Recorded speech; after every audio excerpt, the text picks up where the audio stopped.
Boom,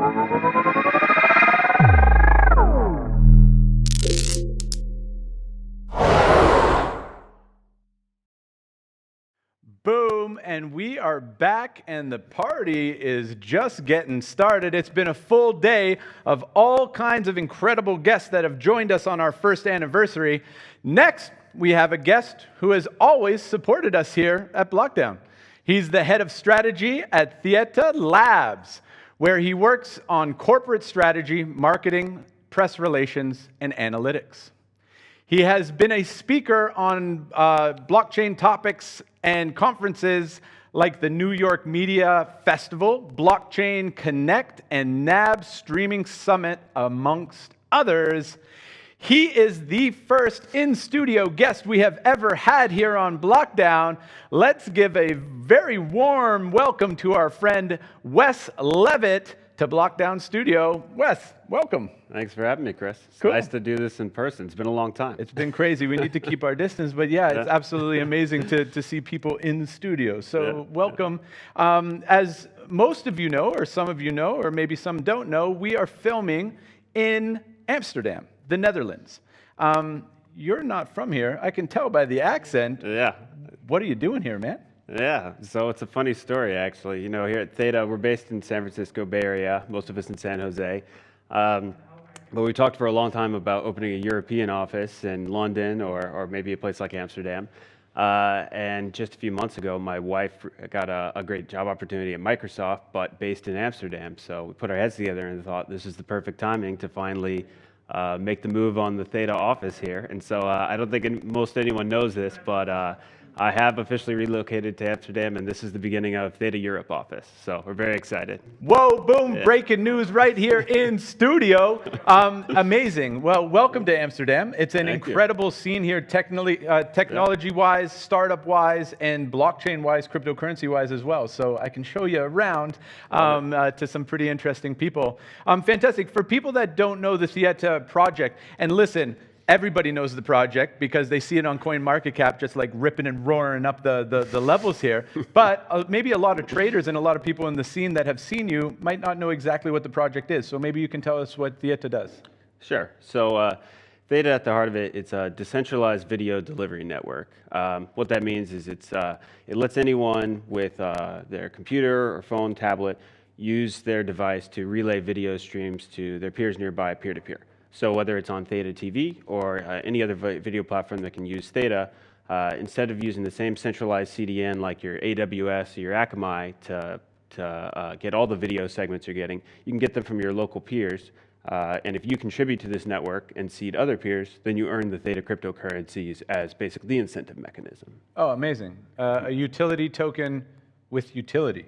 That's right. Wow, cool. That's rare, and that's pretty awesome, and that's probably why we see a great success behind the project. Now, obviously, you guys are working on a lot of different things, and I heard through the grapevine that there's been a pretty massive announcement that happened just recently. Can you tell us a little bit about that announcement? Yeah. So we've been experimenting with NFTs on Theta TV for a while now, since the fall. Big part of that is because the streamers on Theta TV themselves were really interested in having this, because it's a great way to get engagement with your fans. They like the idea of having unique items they can distribute that are sort of like a badge of honor to their super fans. We've taken some steps toward opening an NFT marketplace, and the big announcement that just came out is we're collaborating with World Poker Tour. In just about 2 weeks, we'll launch the first drops of classic hands from WPT. And when you watch new WPT episodes, as a hand is unfolding right then, when a big hand happens, someone wins the tournament with something, the NFT from that hand will be available right then on the WPT Theta Drop website. So the first sort of real time as an event happens, the NFT gets created there, and then you can have that moment. Bang! That's huge, man. So the adoption, lots of big, huge, crazy things are happening in this space right now, right? There's massive things happening. But before we move on to this, how is this going to work? So somebody wins a hand. Johnny Chan wins the World Series of Poker. You mint that NFT basically right away. Is it an auction that's going to happen right after the hand? Yeah, so the way it is the WPT, when they're in their episodes, it hasn't been seen by anyone, but they know beforehand when they've recorded this where it is. So it's basically, it does take time to make them, so it's not literally on the spot, which is why you see your NBA Top Shot, it takes 2 weeks to get it out. But because of the format of WPT, the first time a fan sees it in real time to them, that NFT is there with them right there. So it's not so much about that technically it is real time, but it's about the fan experience getting it in real time. Yeah. Love it. Crazy. Talking about big things, because that's absolutely massive.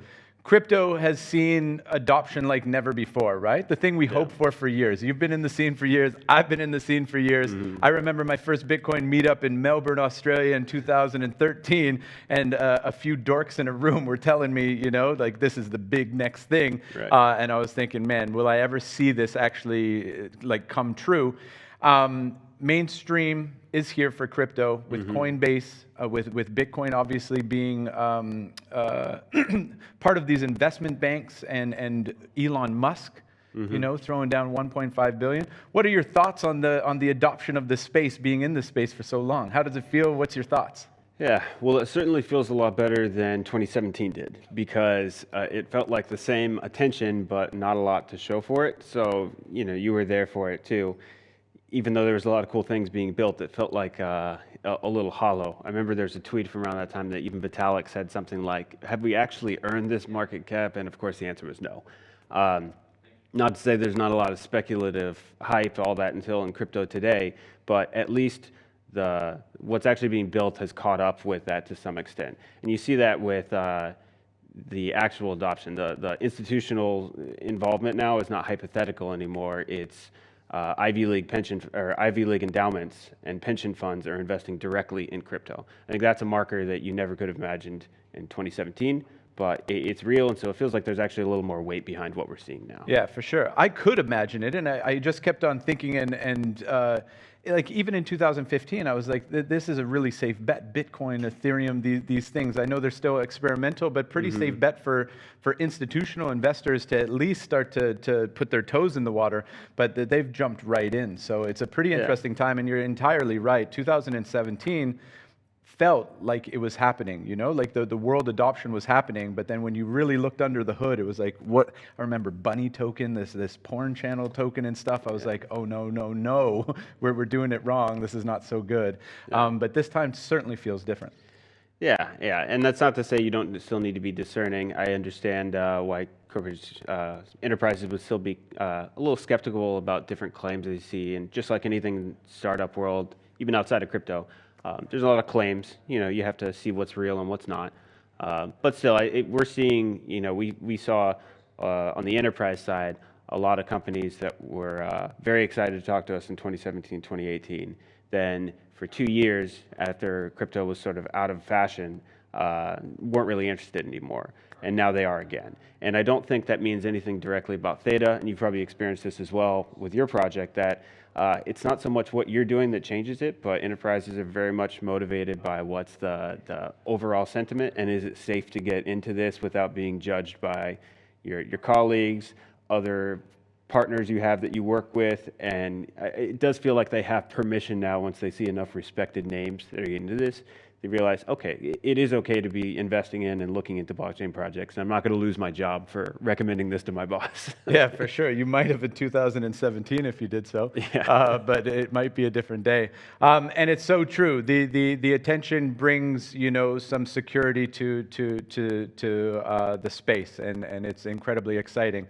But there's a lot to filter through still, because it almost feels like 2017 is kind of with us again. But each and every time we have these big markets that come, we adopt a bunch of technologists, entrepreneurs, and people to help us build to the next level. So if 2017 didn't happen, we wouldn't be sitting here today. Like, it just wouldn't have happened, right? It would fizzle out after time. So these are very necessary for building. And on that point, COVID-19 has just flipped the whole script on people being able to work together and do this. You've moved here from your core team in San Francisco. How has work changed in COVID-19 times, and how are you hiring? I know we talked about this a little bit. How are you hiring, building your teams, communicating with your teams? How is that working for you? Yeah, that's a good point. And me moving to Amsterdam would be unthinkable probably 18 months ago when we think this. But the reality is we, like a lot of companies, had an adjustment period and then realized pretty quickly we work pretty well as a distributed team. Thankfully, in a distributed industry, it worked out well. So, there are times that we feel like we're more creative in the office, and of course, I'll be splitting time to go back because there is value to being in the same room as a team. We like better getting together for this, at a table together than doing it over Zoom. But it doesn't need to be all the time, and you have a lot more flexibility in who you hire, the people that you around the world are basically open to you're working with now instead of just in the city you're in.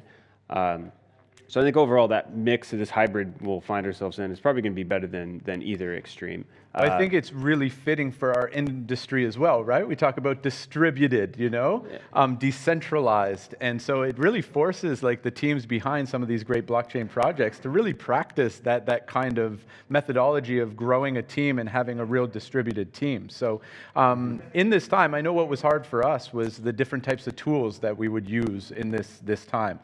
Immediately when COVID came, I got a little caravan. I went up into the forest. I said, this is great. Like you said, it got old pretty quick. After a couple months, I was like, I miss you guys. We need to get an office again. Yeah. But working remotely or working with a distributed team, what kind of tools or challenges are you kind of coming into?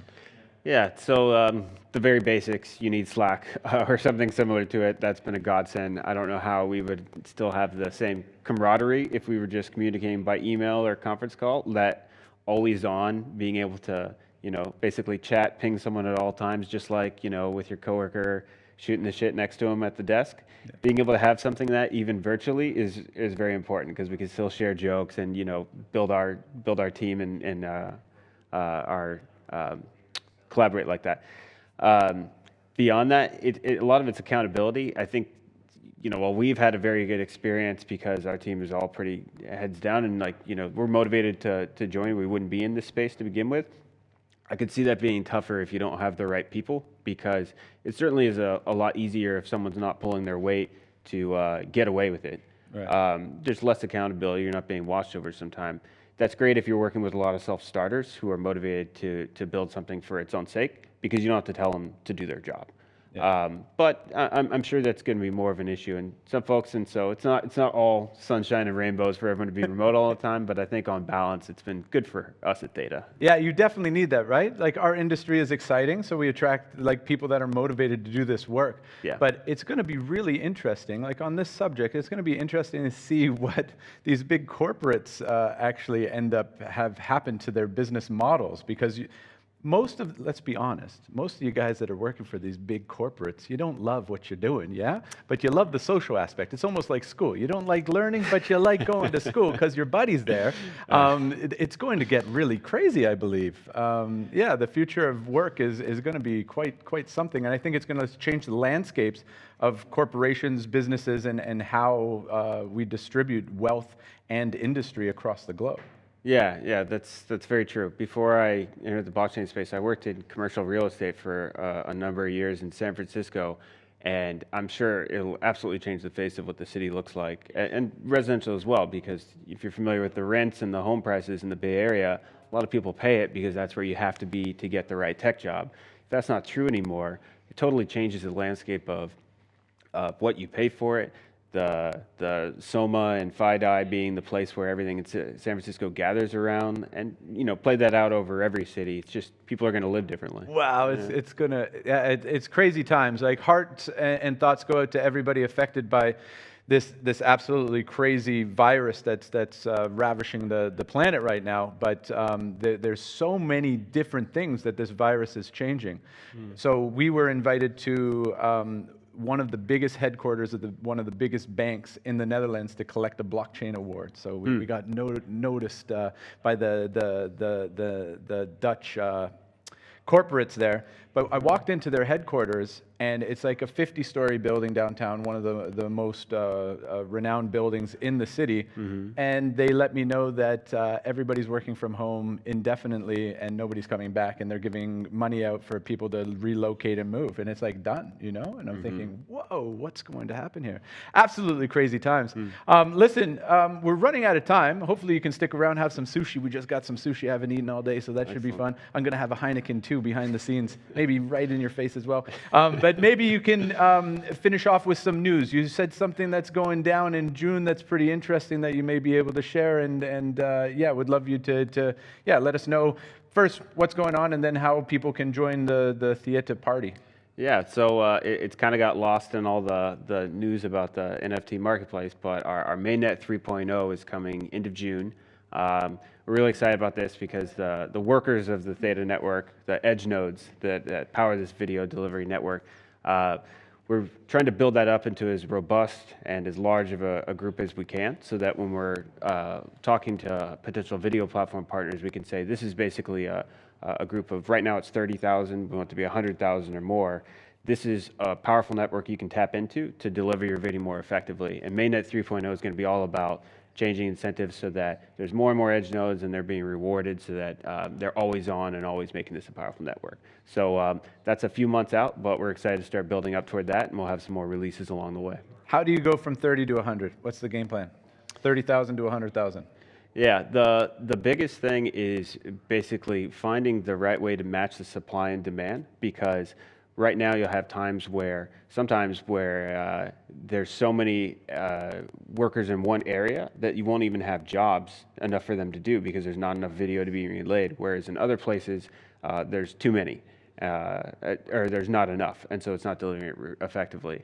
There's some space constraints. I can't deliver a video segment to you 5,000 miles away, right. But there are some tricks we're working on to basically make it smoothed out to where every edge worker gets a good experience. No one, or on both sides, has a good experience. The edge workers get paid. They always have some work to do, and the platforms that use it always have a network of users ready to serve them. So it's a balancing act there. Yeah, the equilibrium of like the supply and demand. It's very, very difficult to get at the beginnings of the scaling issue of a project. And now listen, man, thank you so much for being here live with us. Of course. How do people find your project? How do they tap into you? How do they get in touch with you or your team or your project or your community? Yeah, easiest place is just to start at thetanetwork.org. You can find our GitHub, social channels, Medium blog, all that good stuff to learn more about us.